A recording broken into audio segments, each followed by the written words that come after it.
안녕하세요. 문학캐스터 레몬입니다. 오늘 함께 읽을 작품은 심청가예요. 심청가는 판소리 5바탕 중에 하나로 많은 사랑을 받은 이야기입니다.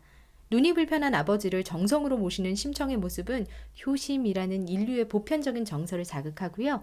인당수에 빠져서 용궁에서 어머니를 만나는 환상적인 장면은 인간의 무한한 상상력에 감탄하게 만들죠. 인기가 좋은 이야기인 만큼 여러 명창들을 통해서 다듬어졌습니다. 이렇게 명창이 판소리 한마당을 전부 음악적으로 다듬어 놓은 것을 가리켜서 바디라고 합니다. 바디는 명창의 이름에 따라서 김채만제, 정응민제, 송만갑제, 김연수제, 조학진제로 분류되지요. 그 중에서 동편제와 서편제의 장점을 섞은 김연수 바디를 소개해드리겠습니다. 송나라 원풍 말년에 황주 도화동에 한 소경이 살았습니다. 그의 이름은 심학규였죠. 눈이 멀고 나서부터는 맹인이라는 의미로 신봉사라고 불렸습니다. 사실 심학규는 처음부터 눈이 보이지 않는 사람은 아니었어요. 대대로 높은 벼슬을 지낸 양반 가문의 자손이었죠. 그런데 점점 가세가 기울더니 20살에 안맹합니다. 그러니 벼슬은커녕 일상생활도 제대로 하지 못하죠. 하지만 지혜롭고 부지런한 아내 곽씨 부인 덕분에 밥을 굶지 않고 살았습니다. 이런 곽씨 부인의 성품을 나중에 심청이가 꼭 담게 되지요. 곽씨 부인은 솜씨가 좋아서 여기저기서 맡은 일로 돈을 모으고요. 돈이 어느 정도 모인 다음에는 돈을 빌려주고 이자를 받아서 살림을 불리기 시작합니다. 남부러울 것 없는 부부지만 걱정이 하나 있어요. 부부의 나이가 벌써 40인데 자식이 없었기 때문이죠. 의학적으로 해결할 수 있는 방법이 없으니 지성으로 불공을 들이는 수밖에 없었습니다. 부지런히 불공을 들이던 부부는 4월 초파일 밤에 같은 꿈을 꾸게 되지요. 꿈속에서 눈부시게 아름다운 선녀가 이렇게 말합니다. 저는 서왕모의 양녀인데요. 몽은사 부처께서 저더러 이곳으로 오라고 하셔서 여기에 왔으니 저를 어여삐 여겨주세요. 기이한 태몽 속 서왕모의 양녀가 바로 주인공 심청입니다.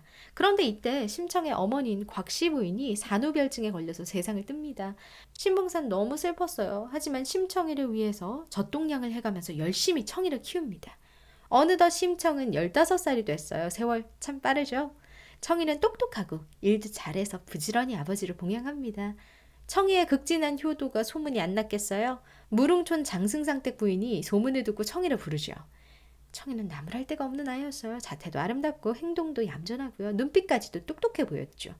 장승상댁 부인은 망설이지 않고 청이를 향해 직진합니다. 내 너를 수양딸로 삼고 싶구나. 네가 우리 집에 오면 글자도 배울 수 있고 나와 말동무도 될 수 있단다. 솔깃한 제안이었어요. 하지만 청이는 혼자 남을 아버지를 생각하면 그럴 수 없다고 정중하게 거절하지요. 장승상댁 부인도 청이의 효심을 충분히 이해합니다. 그런데 청이가 장승상댁에서 이런 이야기를 나누는 사이에 날이 저뭅니다.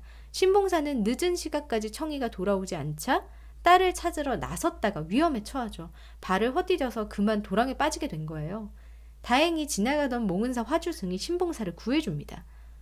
그런데 화주승은 신봉사의 눈을 보더니 이런 말을 흘려요.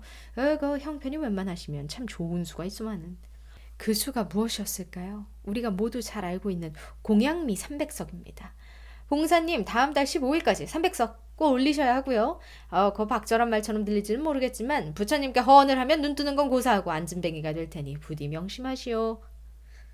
어마어마한 약속을 하고만 신봉사는 뒤늦게 자신의 잘못을 깨닫고 끙끙 앓기 시작합니다. 이상한 기운을 눈치챈 청이가 신봉사에게 캐묻지요.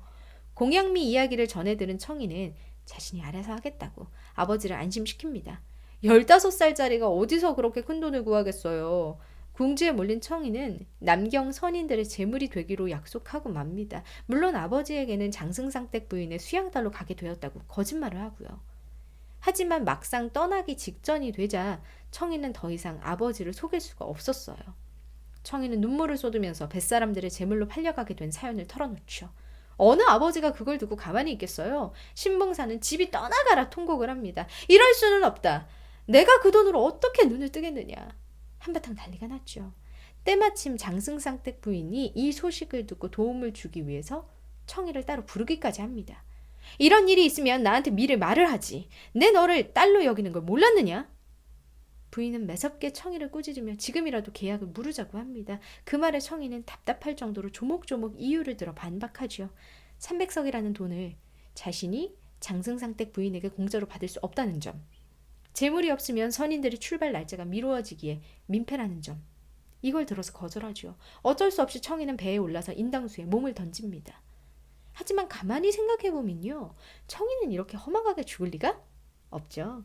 우리 청이는 태몽부터 선녀였다니까요. 쉽게 숨을 거둘 인물이 아니죠. 청이가 인당수에 빠지기 직전 옥황상제는 바쁘게 움직입니다. 남해 용왕을 따로 불러서 명령하지요. 남해 용왕! 오늘 오시에 심낭자가 인당수에 빠질 것이다. 잘 모셔라. 몸에 물 한 방울 묻히거나 모시기를 잘못하면 가만두지 않을 거야. 한치의 오차도 없이 오시에 청이가 인당수에 빠지고요. 남해 용왕은 극진히 청이를 용궁으로 모십니다. 청이는 눈앞에 펼쳐진 너무나 아름다운 용궁의 모습에 눈이 휘둥그레졌다가 그곳에서 어머니인 옥진 부인을 만나고 또 놀랍니다. 인간계에서 곽씨 부인이었던 어머니 역시 천상계 인물이었던 거죠. 청이는 어머니와 만나 그동안의 일을 이야기하고 3년의 시간을 용궁에서 보냅니다. 하지만 생이 다하지 않은 인간이 평생 용궁에서 살 수는 없는 법이지요. 옥황상제는 청이의 남은 삶을 위해서 다시 그녀를 땅 위로 올려보냅니다. 그 방법 역시 범상치 않은데요. 청이는 2명의 시녀와 함께 커다란 연꽃을 타고 바다 위로 떠오릅니다.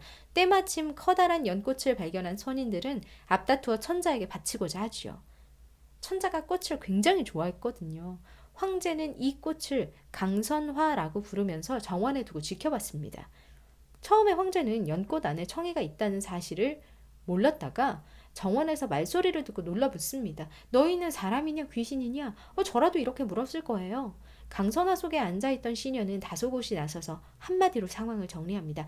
옥황상제께서 당신에게 짝이 될 만한 사람을 보내셨습니다. 심청을 직접 만난 황제는 입이 귀에 걸려서 그녀를 황후로 맞습니다. 신하들 역시 기이한 황후의 자태에 고개를 숙이죠. 심청이 황후가 된 뒤에 나라가 태평하고 모든 일이 잘 풀립니다. 하늘의 뜻을 받은 황후라는 평을 들으면서 사람들의 존경을 받지요. 하지만 심황후의 얼굴에는 여전히 그늘이 드리워져 있습니다. 아버지가 보고 싶으니까요. 황제는 심황후를 위해서 맹인잔치를 열고 맹인인데도 참여하지 않은 사람은 그 마을의 수령에게까지 큰 벌을 내리겠다고 단단히 일러둡니다. 이때 신봉사는 도화동을 떠나 형주 땅의 경계 부근으로 거처를 옮겨 살고 있었어요. 갑자기 삶의 터전을 옮긴 이유는 뺑덕어멈 때문입니다. 호rom이었던 뺑덕어멈은 오로지 재물만 탐하는 인물이지요. 눈이 먼 사람들만 꿰어서 살림을 모두 거덜냅니다. 그렇게 형주까지 다다르게 된 거예요. 맹인잔치가 열린다는 소식을 듣게 된 신봉사는 뺑덕어멈과 함께 황성으로 길을 떠납니다. 신봉사의 고생은 계속돼요. 먼저 뺑덕어멈에게 버림받습니다. 뺑덕어멈이 도중에 황봉사라는 젊은 봉사와 눈이 맞아서 도망가거든요.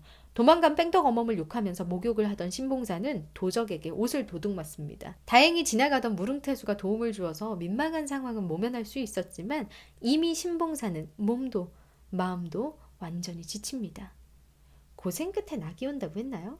신봉사는 드디어 새로운 인연을 만나게 됩니다. 맹인 안씨는 점을 잘 치기로 유명한 여인이었어요. 안씨는 사실 신봉사를 만나기 전에 꿈에서 계시를 받았습니다. 심씨성을 가진 맹인이 안씨의 짝이 될 것이라는 내용이었죠. 신봉사를 만난 안씨는 차근히 자신의 꿈을 이야기하면서 부부가 되자고 제안합니다. 서로 마음을 확인한 두 사람은 첫날 밤을 함께 보내게 되는데요. 이때 신봉사는 이상한 꿈을 꾸죠. 내 몸이 불 속에 들어간 것처럼 보이고 내 가죽을 벗겨 북을 메어 쳐 보이고 나뭇잎이 떨어져 뿌리를 덮어 보이니 나 죽을 꿈인가 합니다. 하지만 점을 볼 줄 아는 안씨는 오히려 좋은 꿈이라면서 신이 나서 꿈을 풀이합니다. 좋은 꿈입니다. 몸이 불 속에 들었으니 옛일이 회복될 것이요. 가죽을 벗겨 북을 맨다는 것은 몸이 궁중에 들어갈 꿈이고 나뭇잎이 뿌리를 덮으니 자손을 다시 만날 꿈입니다. 드디어 꿈의 내용대로 신봉사는 심황후와 만납니다.